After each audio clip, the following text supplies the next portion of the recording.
Hey, David. Welcome to the show. Glad to be here. Thanks for having me. Well, I know you had a long travel this morning. Yeah, a little bit. I'm South Jersey, right? Yeah, I'm coming over from Cherry Hill, so about hour 20. Okay. Well, thank you for taking the time to drive in and drive back out there. Yeah.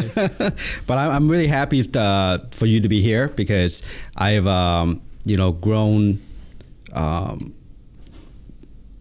respect for you for the work that you do, and genuinely like you as a person. In fact, we've probably known each other for about a year now. Yeah. I think it was through the nonprofit, right? Yeah. Community Navigated Pilot Program, CNPP. Yep. And I'm the capital access specialist for that program, and you are the marketing guru for the nonprofit Chamber of Commerce. Mm-hmm. And through the last year or so, I've seen how you have worked with different clients. In fact, I think Mary Jo called us the 1-2 punch. Yeah. She would send me the clients to advise on the finding the money. Yep. And then I would send them to you to grow their business. Yeah. So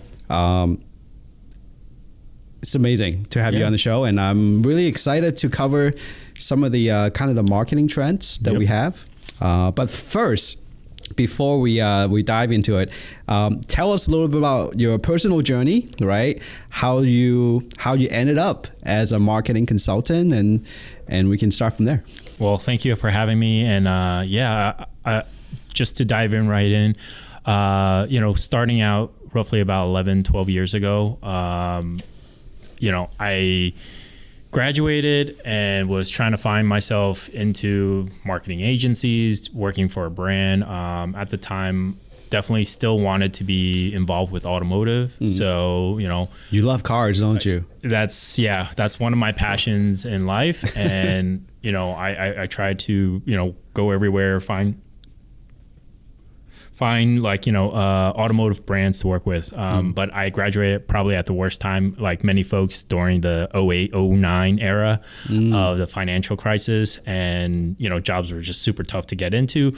But what I realized then is while I was looking for a job, I was like, okay, what else can I do with my time? Right. I'm applying to jobs, but I still had a lot of time, didn't want to just sit around. So what I noticed around from news channels and whatnot, they were saying, small businesses were kind of hurting, getting business back and whatnot, the low traffic and such. So I was just looking around my neighborhood, right? So I used to live in a small town called Carlstadt, right next to East Rutherford. Right down the street here. Yeah. So Bergen County, just looked around and I'm like, I grew up in the restaurant business, right? My family had a restaurant in New York City, and I kind of know the ins and outs of running a restaurant. Let me reach out to these small businesses, starting with restaurants, realtors, doctors, small mom and pop shops, because I knew a lot of this marketing, kind of like the fundamentals of marketing, and then, self-taught myself how to build a website, how to create ads on Facebook, and how to create social, pages for small SEO brands too, right? Yeah. So everything I didn't learn in school, I saw an opportunity to learn that online. Before this kind of new trend of you can learn anything and everything online. I was one of the few friends in my circle to be okay, I can learn this, I can learn that, and then apply it directly to the clients that I was building. So restaurants, retail, small shops, building out their Facebook pages and growing their content and so forth. So it really, during that time helped me to help them grow their business by just expanding their visibility and reach. Okay, cool. And I mean, I can imagine back in those days, right? Trying to 2008, 2009, I mean, internet was obviously there, but not to the scale that it is today, right? You have gajillions amount of videos today on YouTube to learn things. But how back then, what was your major, I guess, some of the major resources that you used? Sure. And you're right, because, like I said, started like 11, 12 years ago. So educational content was still limited. People were very much so like guarded on like, hey, this information is valuable and you have to pay like kind of tuition money to get access to it. LinkedIn Learning was just probably starting out. If for the OG folks that might know, it was like, I think it was dubbed under like Linda Learning before LinkedIn Learning bought it out and then converted it to LinkedIn Learning.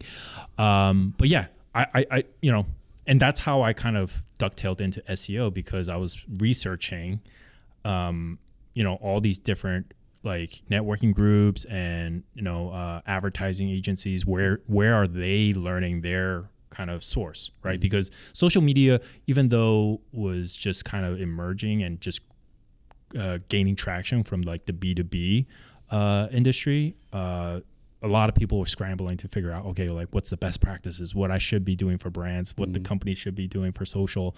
So when those folks were kind of learning and distributing that content, I was absorbing it and then applying it to the small businesses. We're gonna go from having a lot of OG talk to the NG talk. the latest trend, I guess, one of the hottest trends in the marketing world, right? Which is really the evolution of AI, right? And also how it's really enabling both businesses and marketing professionals, right, to work differently, do certain things faster. In many cases, maybe do it even better, right? So can you share some thoughts on, how AI,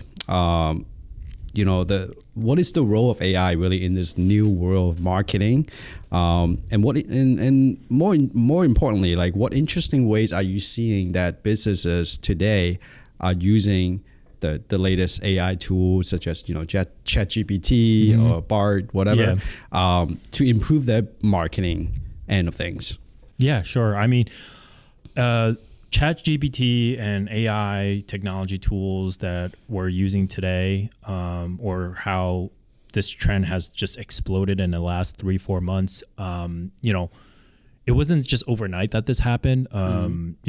I've kind of saw the emergence of it, as most technology folks and marketing folks that are in technology, that you can see how from like automation, right? So for folks that know about like Zapier or Google Docs, how like some of those tools have a little bit of automation. So those are only pieces of the whole entire process. And then soon there was like coding, like Python, where you can do certain scripts. Like if X happens, I want Y to occur. Those are similar if you think about the structure of like ChatGPT's like prompts. It's a little bit similar to that. So I know when I was getting my MBA, I also got a data management analytics certificate, which kind of covered a little bit of that, which was like coding with Python, learning about natural language processing, which is a component of ChatGPT, which what we want the AI to do, they have to kind of figure out the language and say, okay, your prompt is, design me a ad with this kind of visual and XYZ. They have to source all that material from online and then put it all together. So what I see the trend being, or how people are utilizing it, is a supplement to their extension or supplement to their current workflow, right? Okay. So give me an example. Yeah, I mean, I came from the agency side, and a lot of folks, like let's just say copywriters, right? You would have to come up with a lot of the wording yourself, right? You do get a brief. A brief is similar to a prompt, right? A brief kind of tells you the detail of what you need to be creating and why are you creating it and how you should be creating it. So how ChatGPT and Bard could be helping copywriters is, okay, instead of me writing 10, ad copy, creative, I can maximize that to like 100 or 1,000. Now I have all like this almost unlimited options to choose from, right? And then I can kind of cherry pick the ones I really want. So not only is it giving me more variety and diversity of content or creativity, but then also streamlining that process. So it doesn't take me a day to do that, right? Most folks that are using ChatGPT are, putting in prompt and within like a few minutes. This is not like, back in the day when you run a script and it takes like an hour, 2 hours to scrape data and then process it. That's really OG, man. Come on. So ChatGPT is super fast, considering the fact that we have faster speed with internet and, the coding is all there set. And these prompts are already pre-made. Some of them, people are already asking ChatGPT to do. So when someone else, again, asks that prompt, they know, oh, okay, this is rinse and repeat. So I'm just providing you the same kind of result, but for maybe a different industry or different criteria, and they're able to easily provide that. So it's just helping you to be more effective and efficient with your time, right? So that you can cherry pick the material that you really need, but then also think about other things, more creative, output or more projects. Okay. So let me ask you this, for example, like a business owner that want to, start writing more blog posts, right?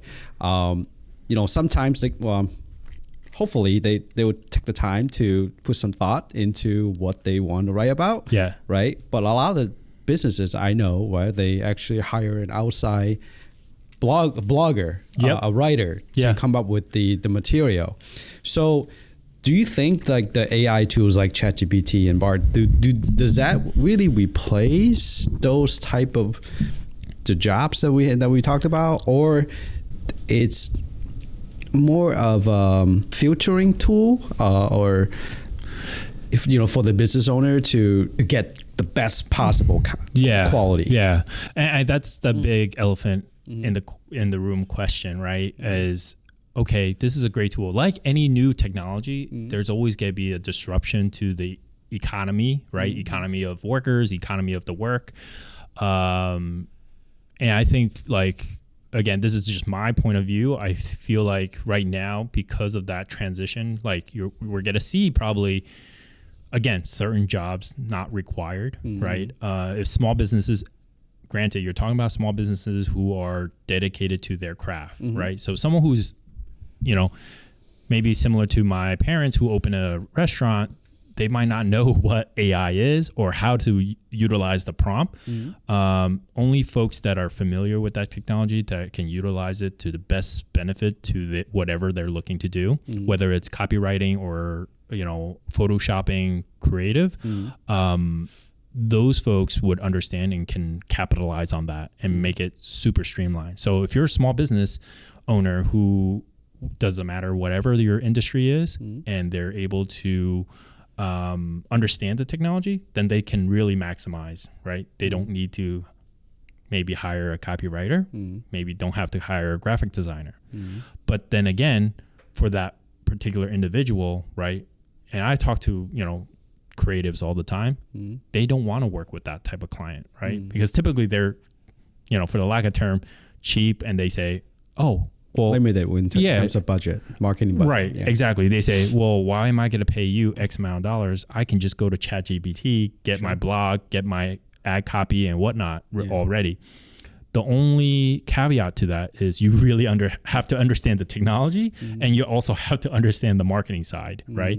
If you don't have those components together to have it harmonized, then you just going to ChatGPT and creating a prompt and getting the results sometimes might not match up with your brand or your business. Right. And then from there, you still need to execute. So going back to the idea of, okay, well, this is your lane, right? If you're a restaurant, okay, you deal with the food, you deal with customers, and that's it. Or do you have the time or the bandwidth or the knowledge to do the copywriting, to do the other items? This is where kind of the economy, starts dividing, where there's got to be small businesses that can do all those things. Yeah. There's small businesses who can't. Yeah. So, I think what you're trying to say also is there's a certain amount of investment of time that you have to give to this new technology in really learning it, learning how it works, and understanding how to put in the proper prompt into the system to generate the result that you're looking for. Or sometimes maybe generate a surprising result, right? Yeah. So, in a way, this AI tool, all these AI tools that are coming out, like they really could benefit the marketing professionals. Yeah. Yeah. It's definitely a supplement, right?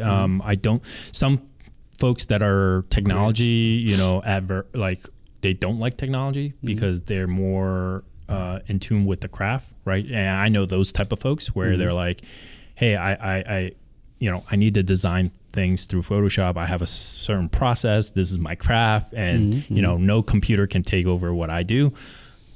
Then you can cater to a certain clientele, right? But then there's also another set of clientele that, again, see the benefit of ChatGPT and other AI design tools where they don't need to hire a physical person to facilitate that because they need just the basic. Right. I think the market is big enough in order to kind of slice and dice and everybody's happy. But it's just because it's such a growing trend, it's coming fast that you're going to have that disruption, right? So some people are definitely going to be a little bit apprehensive. Yeah. Speaking of Model T, right? Yeah. That's the next thing actually we want to dive into, David, is really your passion, right? For those who actually follow you on any social media platform, LinkedIn, Instagram, whatever, right? It's pretty easy for them to realize that you are a true car enthusiast. Okay. And in fact, some of your major past projects involve some major global brands, such as Pirelli, right? Nissan, and also eBay Motors, which is your latest project you can share with us. But so what would you say would be the most interesting parts, about helping these brands, and what do you see as the latest development in the automotive marketing world? Yeah, being in automotive for the last 10 years or so, working with different brands from, being the consumer product side of things like tires to working with actual OE brand like Nissan and Infiniti.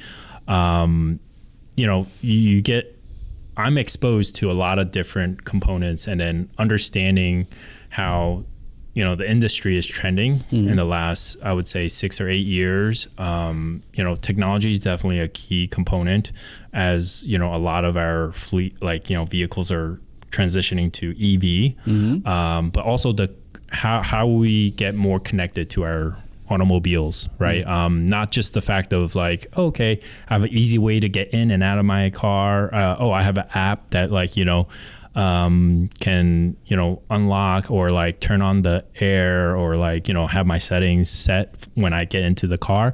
We're seeing almost a similar to Web 3.0 emergence with vehicles, where vehicles can talk to other vehicles, not only from the technology standpoint, but also from society standpoint, where the newer generation are not so keen on owning a car or driving because of the autonomous driving technology. They're well, if I'm traveling from, say, for example, today, if I'm traveling from South Jersey to North Jersey, do I really want to be engaged in that kind of commute, right? It's just highway driving, just going straight, flat surface, not really fun, right?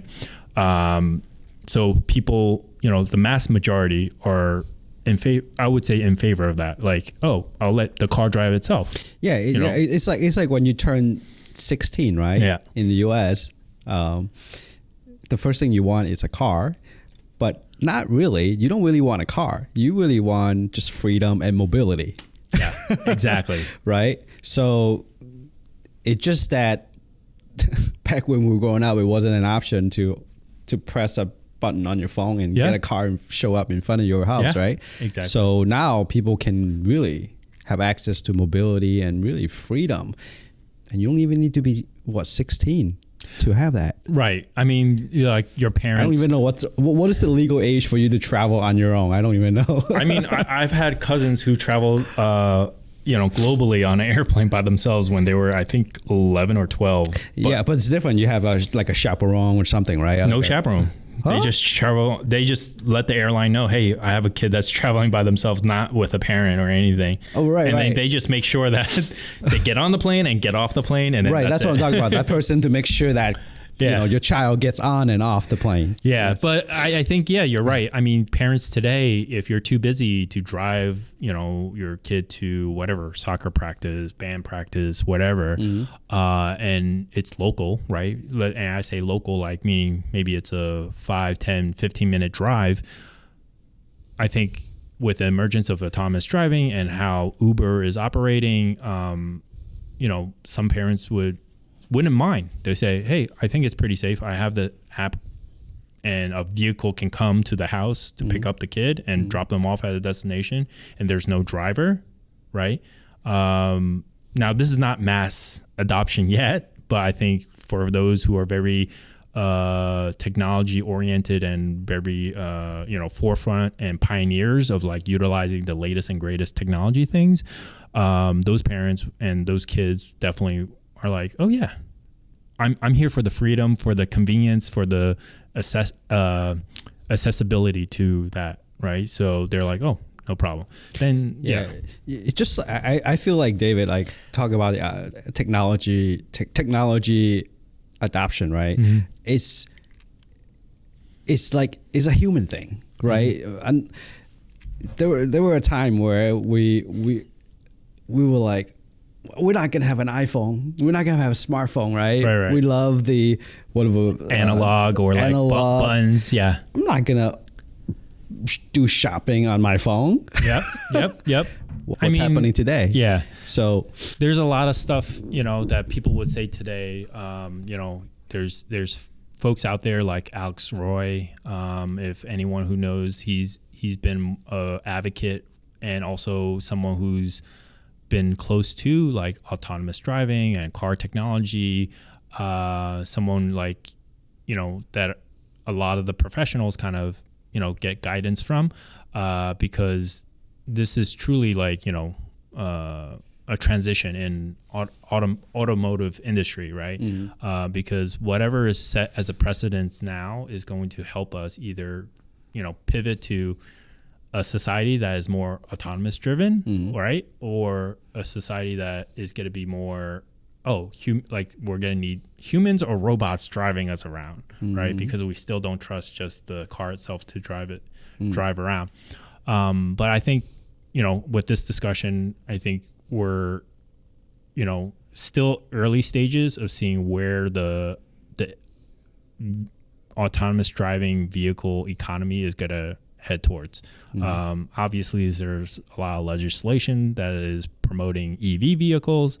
That's another kind of component of it. And then with EV, obviously there's going to be more technology with our vehicles versus what we had maybe 15, 20 years ago. Okay, cool. Well, actually, before the show, we were kind of talking about the, your latest project with eBay. Yeah, right. Yeah. eBay Motors. So share with the audience, like, so they can get some entertainment out of it. Yeah. So I am working as a contract with eBay Motors as a social media strategist. And what that really means is, I kind of review the content, strategize, how best to communicate our business objectives in a more creative, social fashion, right? So we handle the social media channels for eBay Motors in the US. We work with influencers. We work with, other enthusiasts, as well as folks that are on social to create UGC, which is user generated content. We have probably over, I would say 100 million users in the US. I have to double check those numbers as they always fluctuate and change, but for the whole eBay or just eBay Motors? I think eBay Motors. Wow. 100 million? eBay, there's a lot of other verticals. For those who shop on eBay or are familiar with it, there's like collectibles, right? That's a big trend now, like baseball cards, toys of that sort, watches, fashion, and sneakers. So for the folks that have like, Air Jordans or special kind of unique shoes. We have a whole division that's dedicated to that. And then for us, eBay Motors consists of like the cars and trucks, right? That you see like the auction and listings, and then also parts and accessories, which is everything that you would either modify your car with or like replace the parts on your vehicle with. The Fast and Furious components, right? So what we call, exactly, the aficionados and the enthusiasts. So enthusiasts are like, people like myself who would be able to update a couple of things on the car, whether it's aftermarket or OEM.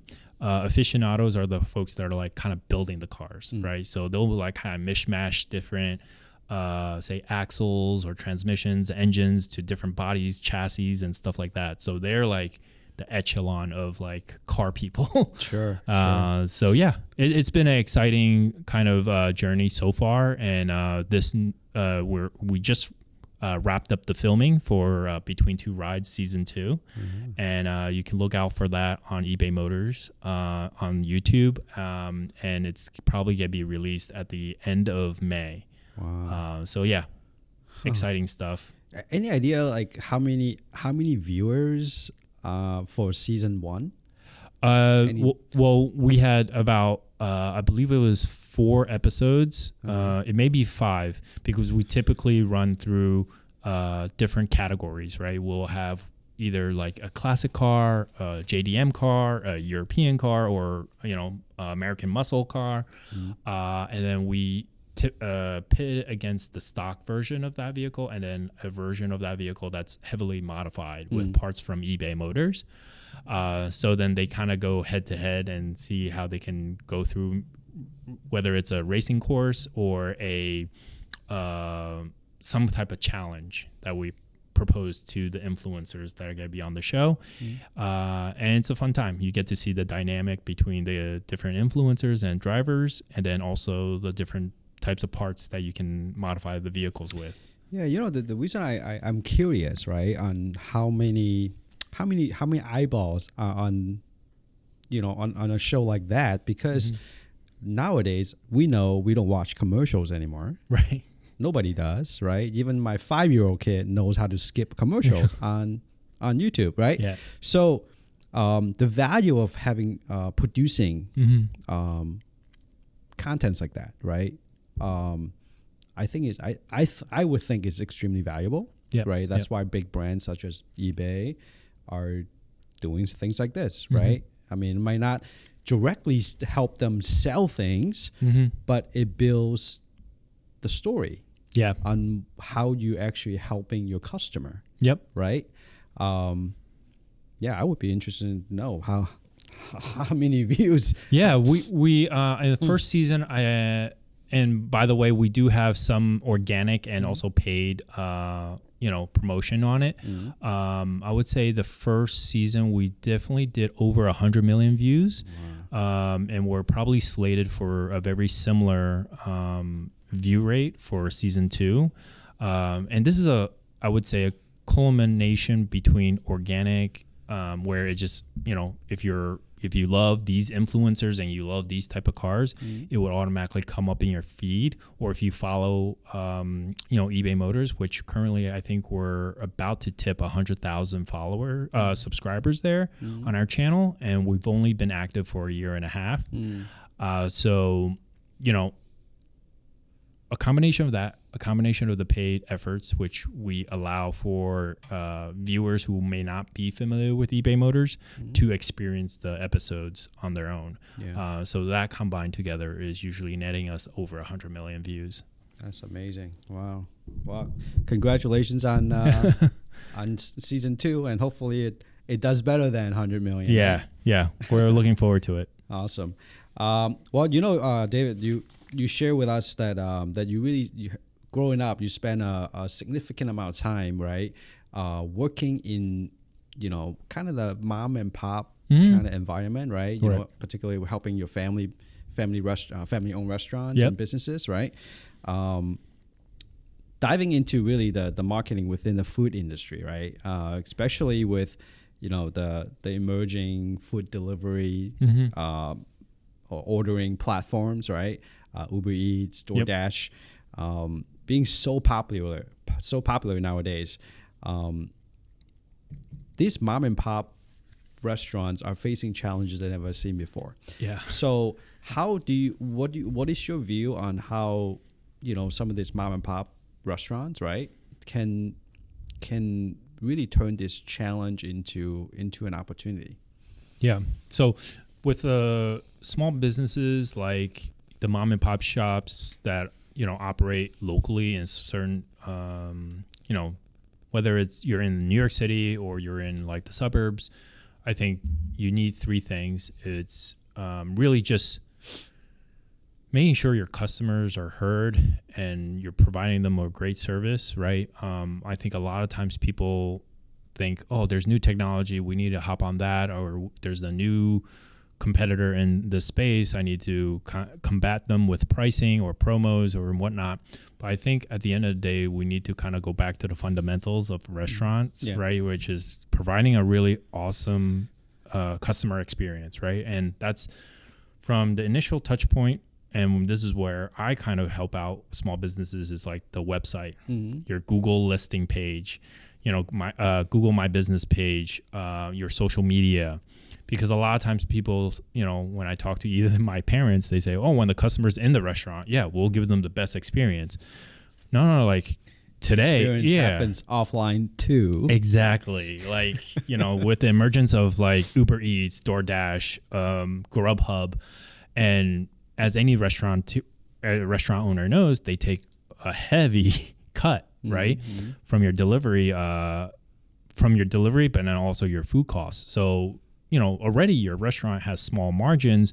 So in order to combat that, you need to be creative, right? So yes, sometimes restaurants would have to, increase their, Uber Eats or DoorDash menu prices to compensate for that. But how do you get people to order more? How do you get people to be interested in other items? Because when we were growing up in our family business, we had the regulars, right? They will always come in, they will order the same thing once or twice every week, right? So how do you get those type of people to order more or order different things so that you can, broaden their palate or their order value, right? So those things are all important. I would say just try to innovate your menu as much as possible, right? Some restaurants may not have, daily specials. I would highly recommend that. That gives people kind of incentive or motivation to come back to your restaurant to check out what the daily specials are, as well as helping the kitchen, streamline the produce out so that you don't have any old produce or whatnot. A lot of times, again, goes back to the fundamentals. Like if you don't have those things, do them, right? Technology can only take you so far, but also cover your bases there too, right? Sometimes people feel like, oh my God, I'm stretched too thin. All right, well, double down on Uber Eats and delete the other ones, right? Or if you need to have all the, delivery apps and the whatever apps, see how you can give more value to the customers at the end of the day, right? Hey, order on Uber Eats and I'll give you XYZ value. Cool. Not just like copy and paste your menu to Uber Eats and then think that people are just going to order. You got to give them a little bit more incentive. Cool. Okay. Well, those are great points about, for those restaurants, mom and pops, right? Three things I got from it, right? Number one is making sure your customers are satisfied. And that happens both online and offline, right? Make sure your Google reviews are answered. Number one, first set up and then answered. Let me see. And the second thing is, maybe offering additional items, right, on your menu, maybe as a combo deal. Yeah, right. Like any incentive to get the people, ordering online or coming to visit your restaurant. Right. And then the third thing, if you're not doing already, daily specials, right? Yep. And I think you gave an example of a place near Philly or something that were like $10 wings on Tuesdays. Oh yeah, or something. So this example was really good because of the fact that like I was just scrolling through Instagram Reels, right? So videos, and then all of a sudden this video popped up because it was trending. Located in Elizabeth. But the sad part is I forgot what the restaurant was, but I did share it with a couple of my friends. And that's the whole point of that is like, you know, when you set up for success on social and your restaurant has the right deals and like incentive, you get people to engage with it. And then now it was a special promo for like Tuesday nights, $10 for unlimited wings and tacos, which is like, again, you know, a deal that's like unbelievable and is it really true? So that's what a lot of the questions were. And then the whoever was managing the conversation there, whether it was the restaurant owner or someone who they hired to manage it, they were replying to everybody. So everybody who was like, oh, do I have to get a reservation? They're like, yes. Oh, is this a real deal, or is it like kind of a bait and switch where some restaurants would do that? They would say, oh, it's $10 this, but then you have to order $100 of drinks, right? So that kind of ties in, right? You know, having that daily special, but it also ties into the customer service piece. You got to be able to respond to people when they ask you questions. For sure. Yeah. Nothing is worse than like, you know, you're trying to ask questions and you're trying to get the special and then nobody can confirm anything that you want to know, right? Exactly. Yeah. Good point. Well, man, we can't believe this 45 minutes, almost 40 minutes already. Yeah. And we got just a few minutes left, David. But we do want to talk a little bit about this piece because, you know, I know, David, you're a hardworking guy. You have a lot of projects going on, and I think so are a lot of audience that are, you know, really trying to make things happen in their life. Yep. But we work hard in that business because so we could have a life, right? And we work hard for the people that we love. And I know that you are a fairly new father. I know you have is 1.5 now, almost 2. 1.5. Yep. 1.5, right? Man, I remember those times. As a father of almost a 5-year-old boy, and kind of I can relate to some of the things that you enjoy and struggle with, right? But you know, talk with us, you know, as a modern day parent, right? You know, juggling work and it seems like work is constant, right? With as long as your laptop is up, or as long as your phone, you have your phone with you, work is on. How do you juggle with that? And what you know, what ways do you find would be most helpful, you know, to find that balance between, you know, family and your work? Yeah. I mean, that's definitely been a popular question amongst our friend circles where, you know, again, we're at that age where all of our friends also have like the 1-year-old, the 1.5-year-old, 2-year-olds. And we're kind of, you know, what was the term called? It takes a village to raise a child, right?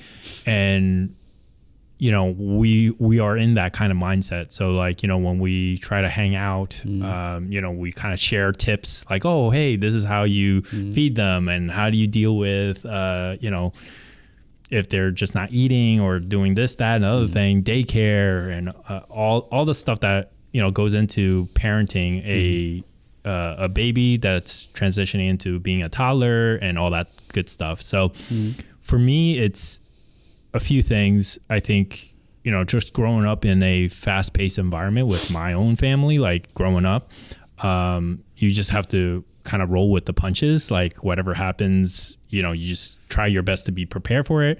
In any of the downtime that you do have, you know, you got to split it between relaxing, right? Not working and not dealing with the kid, your own time, but you got to split that now with preparing, right? Okay.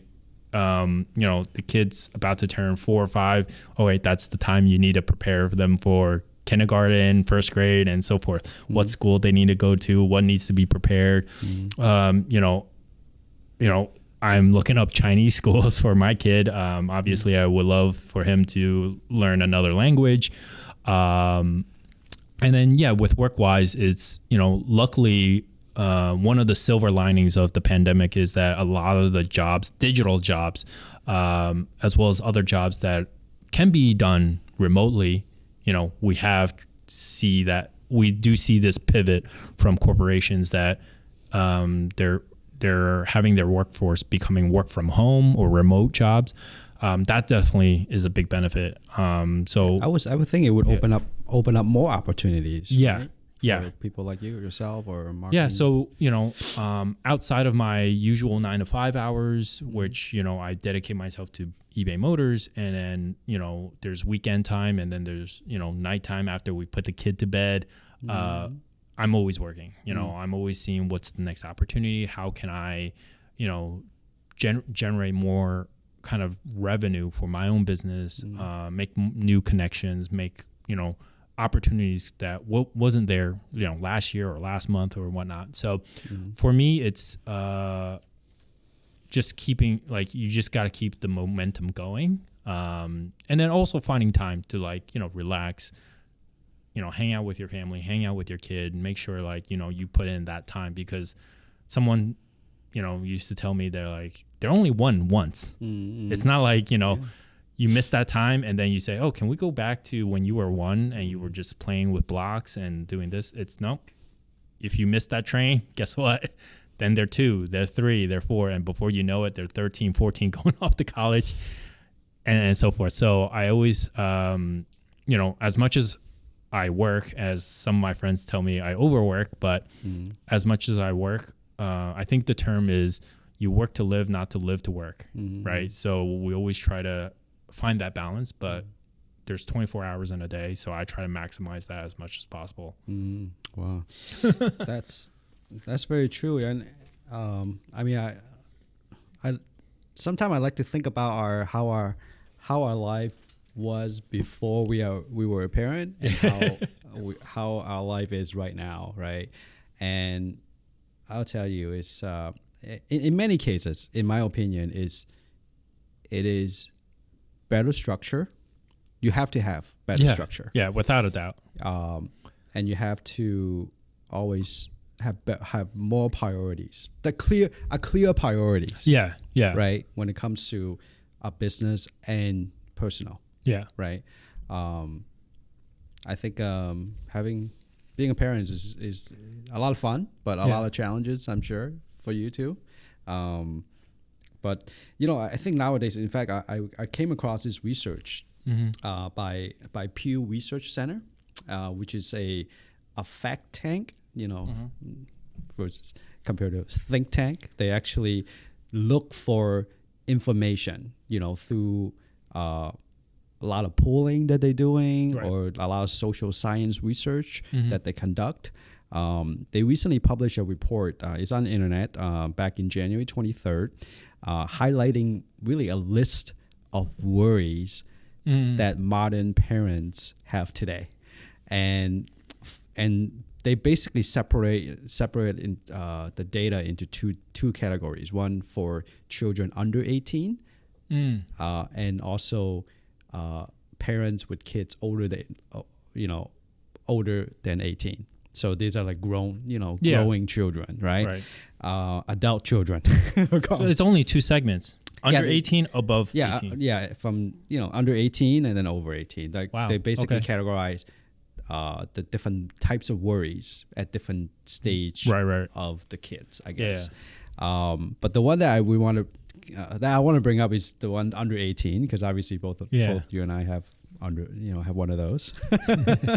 But here's the top 3 worries, okay, for modern parents with kids under 18. Number 1 being mental health, particularly anxiety and depression. And number 2, the concern of being bullied, in school or in society in general. And number 3, which is kind of surprising, being kidnapped or abducted. Wow, that's the number 3 concern. And this is just strictly for U.S.? This is strictly for United States. Yeah, U.S. demographic. That's interesting. I think they're all valid and probably ranked in that order, right? They are ranked in that order. Yeah, because like mental health has been a growing trend where people are more vocal now to say, oh yeah, if you have an issue, you don't. I think we grew up in the mindset, immigrant family, especially first gen or get over it. Yeah. What do you mean you're depressed? Yeah, you have food on the table. You got clothes on your back. What are you complaining about? Right. So I think for those who grew up with immigrant families or even like a school of hard knocks type of lifestyle, like I think through that catalyst, we're seeing this emergence of mental health issues from, kind of I would say the residue of like grandparents or great grandparents passing that down, where it's like, just toughen up, and there's, I'm not to say like, oh wow, like the new generation is soft, but it's like now we know better. We have better tools, we have better resources, we can understand why we think or do certain things. So because that mental stuff definitely affects the behavior stuff, right? So, if you don't have that all synced up and, prepared to, and this is not like, oh, well, it depends on certain family values, culture, where you live, how you were brought up, and this and that. That's true. Those are all variables that affect it. But I think at the end of the day, it's like, this is one topic or discussion that you need to be aware of. Like similar to dressing your kid or feeding your kid or taking them to daycare or to school. This is another checkbox that you need to check, right? Yeah.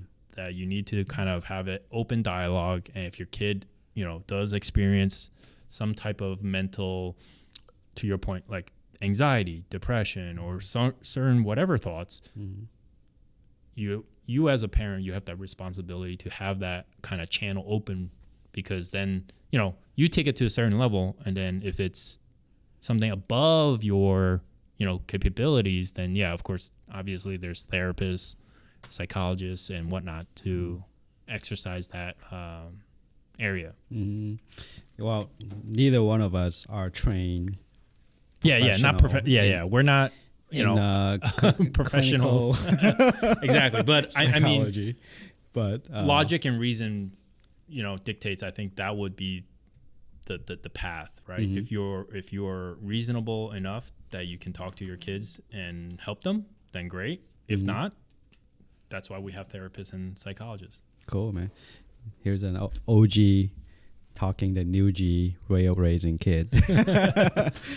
Be empathetic to how your child is feeling. There you go. Great, man. I mean, when you look at your life as, before a parent and after a parent, being a parent, like anything interesting you can I always tell the new generation of like parents or like thinking about having a kid. I mean, I did things my way or like a little bit differently from the traditional kind of, get married in your 20s. I kind of waited just because I knew I wanted to travel. I want to do certain things. I want to buy certain cars. I don't want to be the type of, kind of parent where, you have this resentment because it's like, oh no, the kid's here now. Like, it's not something you can return to like Walmart or Target, right? It's like once the kids come, you've got to pivot your life, right? Or you set up your life so that when the kid comes, okay, I can still do these things that I am passionate or I like. And now the kid, I'm prepared with this kid, right? So many times I think where, parents might feel like they failed or struggle or have a really challenging time upbringing a kid is because they weren't prepared, right? So, well, to the honest truth, right, David? Nobody can be 100% prepared. Who is 100% prepared? But you can definitely alleviate the challenges a bit if you're prepared in a sense, like, when I see a lot of younger parents where like they're 20, 25, maybe even 30, and they say, we didn't make enough money. We don't have our retirement planned. We didn't even really travel. And now you're locked for that, whatever, 10, 12, 15 years. And then also if you don't have that, kind of village, right? We're lucky that we live very, very close to my in-laws. My sister, my parents can also come down and help out. Without that kind of help or that resource available to you, your family connection, it's super difficult to, have your own kind of family and upbringing this kid because there's again, babies cost a lot of money. They're time constraint. There's, scheduling constraint, right? So yeah. And then like you said, priority is the kid. Yeah. So. Man. Isn't that enough baby talk? Yeah. Wesley's like, yeah, I'm going to hold off.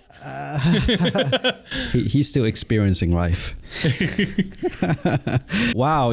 David, we are approaching the end of it. Sorry it has to end.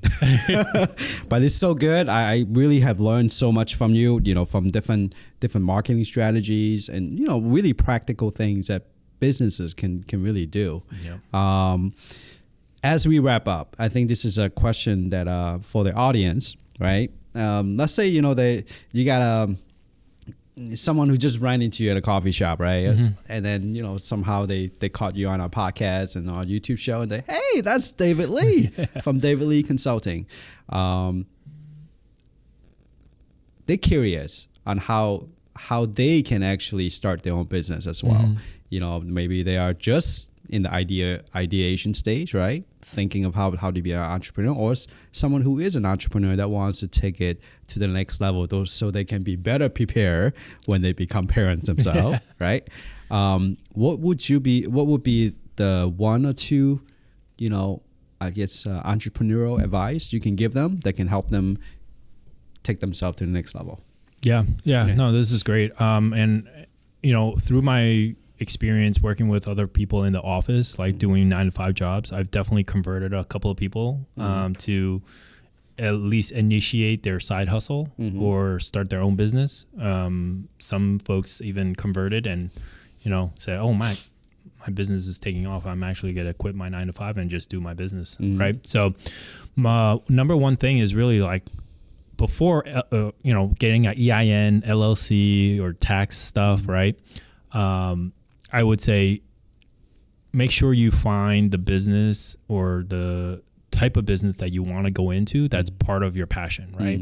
Now, some people would say, and I'm going to bring this back up, immigrant families, they do business just for it's ends to a means of like, providing for the family. So it's not like their passion. Nobody wants to work. Nobody wants to work 70, 80 hours a week. They ask how much money can you make? Yeah. They say, hey, look, I can make 6 figures doing that. That's what I'm going to do. Yeah. Right. It's not so much of, I have a passion for this. I'm going to do it. Right.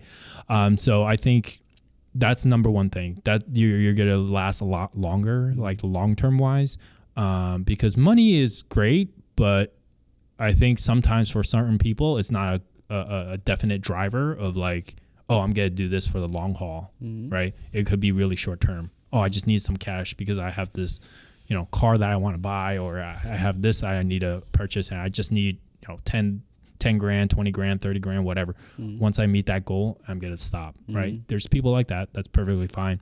But for folks that really want to sustain a long-term business, we're talking about 10, 15, 30 years out, really to supplement your income, then find something that you're passionate about that, whether it's helping people, whether it's connecting with the community, whether it's, doing something with like that you're passionate about that, day in, day out, you could do it without saying, oh man, this is so annoying.